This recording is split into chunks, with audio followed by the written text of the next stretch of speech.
Manusia modern itu makhluk yang paradoks, dan jujur saja sedikit menggelikan.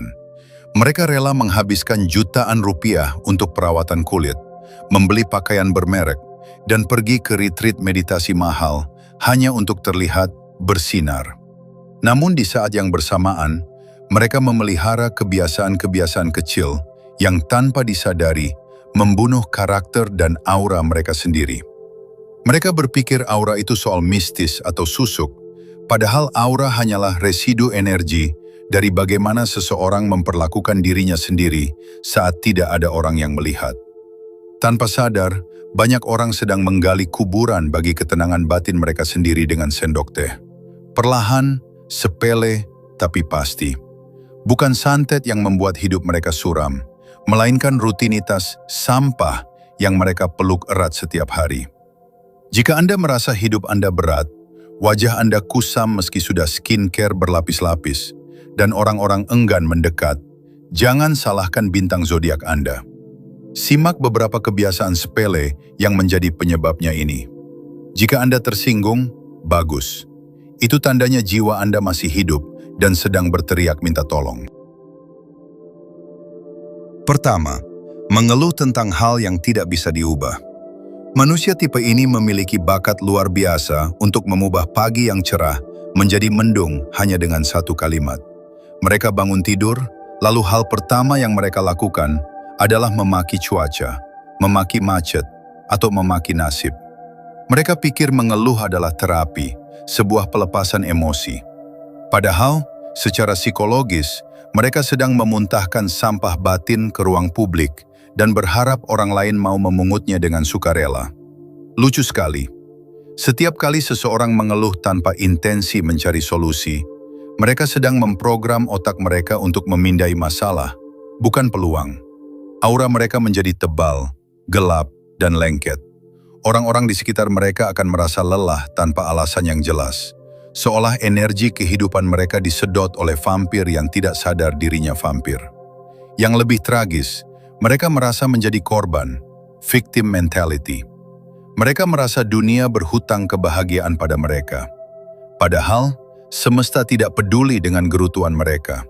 Semesta bekerja dengan hukum sebab akibat, bukan hukum siapa yang paling keras merengek. Ketidakmampuan menerima realitas adalah bentuk ketidakdewasaan spiritual yang paling dasar. Akibatnya, wajah mereka akan permanen terlihat letih. Kerutan di dahi mereka bukan tanda berpikir keras, tapi tanda penolakan abadi terhadap realitas kehidupan. Ketenangan batin mustahil singgah di hati yang isinya hanya protes. Mereka menjadi arsitek dari neraka mereka sendiri, lalu bertanya kenapa hawanya begitu panas. Kedua, lidah yang suka menyakiti hati. Aku kan orangnya jujur, kalau ngomong emang gini adanya. Itu adalah kalimat pertahanan favorit manusia yang tidak memiliki kecerdasan emosional. Mereka membungkus kekasaran dan ketidakmampuan mengontrol lidah dengan label apa adanya atau blak-blakan. Mereka bangga bisa membuat orang lain terdiam atau sakit hati dengan komentar atau sindiran pedas mereka, seolah itu adalah sebuah trofi kemenangan. Padahal, setiap kata yang keluar dengan niat menyakiti adalah bumerang. Kata-kata memiliki frekuensi. Saat seseorang terbiasa melontarkan kalimat tajam, sinis, atau merendahkan, mereka sedang menenun jaring energi negatif di sekitar tubuh mereka sendiri. Energi mereka menjadi tajam seperti kawat berduri. Orang enggan mendekat bukan karena segan, tapi karena takut terluka. Mereka tidak sadar bahwa melukai hati orang lain itu menciptakan hutang kosmik. Si mulut pedas ini kemudian bingung, kenapa hidupnya selalu penuh konflik, kenapa rezekinya seret, atau kenapa dia selalu sial. Jawabannya ada di bawah hidung mereka sendiri, yaitu mulut mereka. Ketenangan batin membutuhkan kelembutan. Orang yang kasar secara verbal biasanya memiliki jiwa yang penuh luka dan gejolak yang tidak terselesaikan. Mereka menyakiti orang lain sebagai proyeksi dari rasa sakit mereka sendiri. Mereka adalah orang-orang yang berteriak minta tolong, tapi dengan cara meludahi orang lain. Sangat menyedihkan dan sangat tidak berkelas. Ketiga, iri dan dengki. Ini adalah penyakit jiwa yang paling purba dan paling konyol. Orang dengan kebiasaan iri hati menghabiskan energinya untuk memantau piring orang lain, sampai lupa memakan nasinya sendiri. Saat melihat rekan kerja mendapat promosi atau tetangga membeli mobil baru, alih-alih terinspirasi, dada mereka sesat. Mereka mulai menciptakan narasi fiktif di kepala mereka. Ah, dia pasti main curang. Atau paling uang orang tuanya. Secara metafisika, iri hati adalah penolakan terhadap rezeki. Saat seseorang membenci keberhasilan orang lain, mereka secara tidak sadar mengirimkan sinyal ke alam semesta bahwa keberhasilan adalah hal yang buruk. Akibatnya, berkat justru menjauh dari mereka. Aura mereka menjadi kecut, asam, dan suram. Tidak ada karisma yang bisa tumbuh di tanah yang tandus karena rasa dengki. Mereka tersenyum di depan, tapi memegang pisau di belakang. Disonansi energi ini sangat melelahkan. Wajah mereka mungkin terlihat biasa saja, tapi mata mereka tidak bisa berbohong. Ada sorot ketidakpuasan. Orang-orang sukses yang memiliki intuisi tajam biasanya akan langsung menjaga jarak, bukan karena sombong, tapi karena mereka bisa mencium bau hangus dari hati yang terbakar iri dengki. Ketenangan batin mustahil hadir saat standar kebahagiaan selalu ditentukan oleh pencapaian orang lain. Hidup mereka habis hanya untuk menjadi penonton yang nyinyir di teater kesuksesan orang lain. Keempat, menyimpan dendam. Manusia tipe ini hidup mundur. Tubuh mereka ada di masa kini, tapi kepala mereka terjebak di kejadian tahun lalu. Mereka merawat luka lama dengan sangat telaten, menyiramnya setiap hari dengan ingatan pahit agar tetap basah dan sakit. Mereka bangga dengan status mereka sebagai korban dan menceritakan kisah tragis mereka kepada siapa saja yang mau mendengar. Secara energi, dendam adalah beban yang sangat berat. Aura orang pendendam itu gelap, padat, dan terasa mencekik. Tidak ada ruang untuk cahaya baru masuk, karena gudang batin mereka sudah penuh sesak dengan sampah masa lalu. Wajah mereka sering terlihat lebih tua dari usianya, karena otot wajah mereka menahan ketegangan amarah yang menahun. Mereka berpikir memaafkan itu berarti kalah. Pemikiran yang sempit. Memaafkan itu bukan soal membenarkan kesalahan orang lain, tapi membebaskan diri sendiri dari penjara kebencian. Orang yang tidak bisa memaafkan adalah tawanan perang yang menolak dibebaskan, padahal pintu selnya sudah terbuka lebar. Ketenangan batin adalah tentang mengalir. Dendam adalah bendungan. Selama bendungan itu tidak dihancurkan, hidup mereka akan menjadi rawa yang keruh, bukan sungai yang jernih.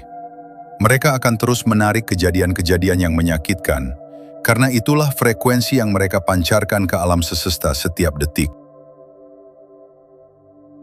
Kelima, mencampuri urusan orang lain.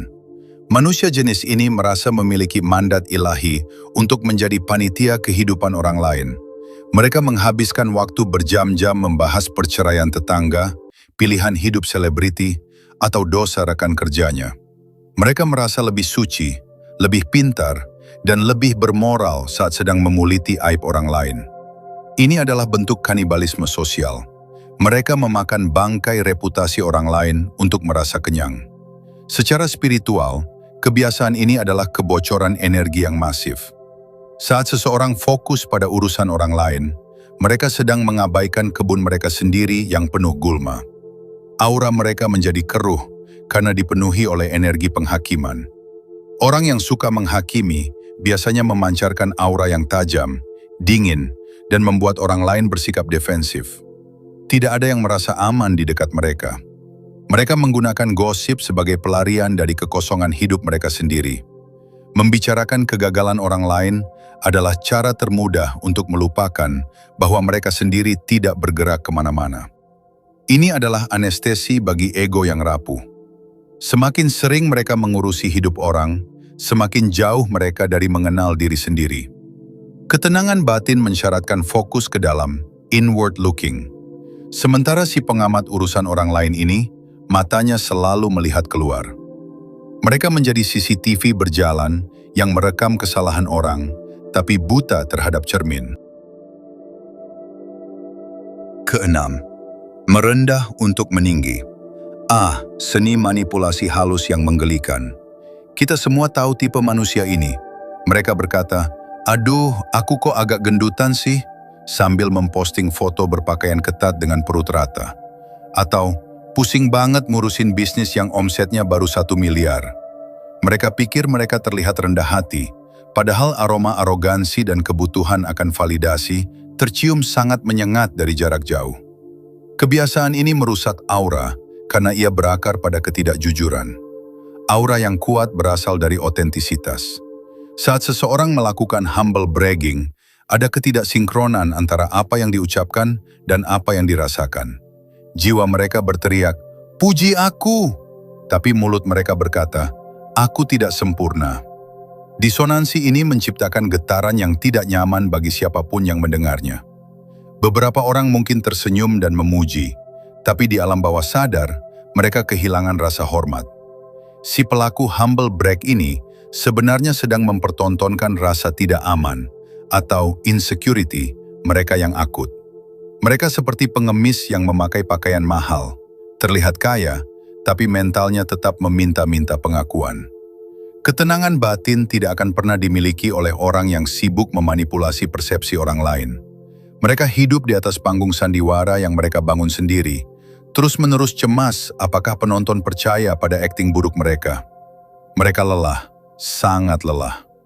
Karena menjadi diri sendiri itu gratis, sementara menjadi si pura-pura rendah hati, itu butuh energi besar untuk dipertahankan.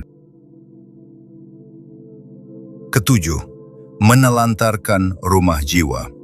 Ini adalah ironi terbesar kaum spiritual palsu. Mereka sibuk memoles jiwa, tapi membiarkan tubuh fisiknya membusuk. Ada anggapan konyol bahwa mempedulikan penampilan adalah hal yang dangkal. Padahal, tubuh adalah rumah tempat jiwa bersemayam. Bagaimana mungkin seseorang mengharapkan tamu agung, yaitu energi positif, mau mampir jika rumahnya terlihat seperti bangunan mangkrak yang mau roboh? Mereka yang jarang mandi, jarang membersihkan diri, makan sampah, junk food setiap hari, dan tidak pernah berolahraga, memancarkan frekuensi penelantaran.